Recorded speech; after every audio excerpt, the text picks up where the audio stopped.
Bonjour. À l'occasion de la discussion sur le projet de loi du financement de la sécurité sociale pour 2018, nous avons travaillé avec les collègues députés représentant les Français hors de France de la majorité à un amendement de suppression de la CSG, de la contribution sociale généralisée, défendu par notre collègue Anne Genetet, qui représente tous les Français d'Asie et qui l'a défendu en hémicycle. Je m'exprime devant vous au nom des 9 députés de la majorité représentant les Français établis hors de France.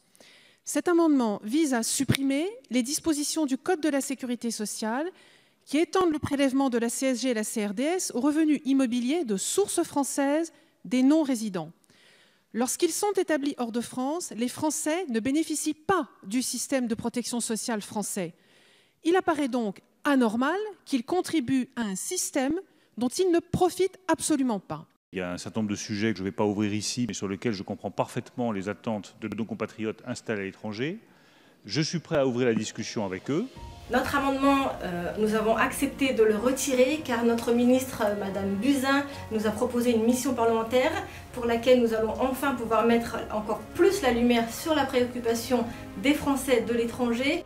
Nous entendons bien la problématique particulière des Français de l'étranger. Donc nous sommes sensibles à cela. Nous allons lancer une mission autour des préoccupations des Français de l'étranger qui englobera la question des revenus fonciers, des plus-values et de leur affiliation au régime de la sécurité sociale. Ça va pouvoir nous permettre de nous pencher sur toutes les questions de fiscalité. Et il y en a plusieurs, parce qu'il y a la CSG, mais il y en a plusieurs autres. Il y a la résidence unique, il y a le retour en France, il y a les jours de carence, les mois de carence quand on rentre en France. À l'ensemble des questions de fiscalité, mais également aussi à toute la question de la simplification administrative, que ça soit à l'étranger dans les consulats ou ici pour le retour en France de nos concitoyens, et qui sont essentielles pour favoriser la mobilité internationale.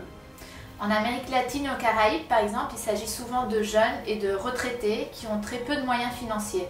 Ils sont pour la plupart soumis à une double imposition, ce qui peut générer des obstacles insurmontables dans leur projet de vie et alimenter une sensation d'injustice ou d'inégalité par rapport à leurs concitoyens en métropole. Vous pouvez compter sur mon investissement au sein de l'Assemblée nationale pour défendre un régime fiscal plus juste pour tous les Français, y compris les non-résidents.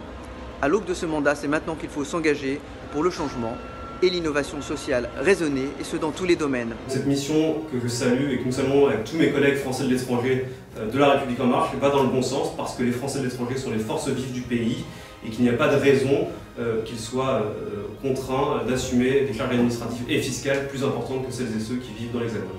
Cette mission est une occasion inespérée pour défendre les intérêts et une meilleure justice fiscale pour nos concitoyens établis hors de France. Je m'engagerai et soutiendrai donc également cette mission aux côtés de mes collègues députés. La remise à plat des droits et des devoirs des Français qui vivent hors de France faisait partie de nos promesses de campagne. Promesse tenue. Le gouvernement va lancer cette mission parlementaire. Nous vous tiendrons évidemment au courant de l'avancée de ces travaux. À bientôt.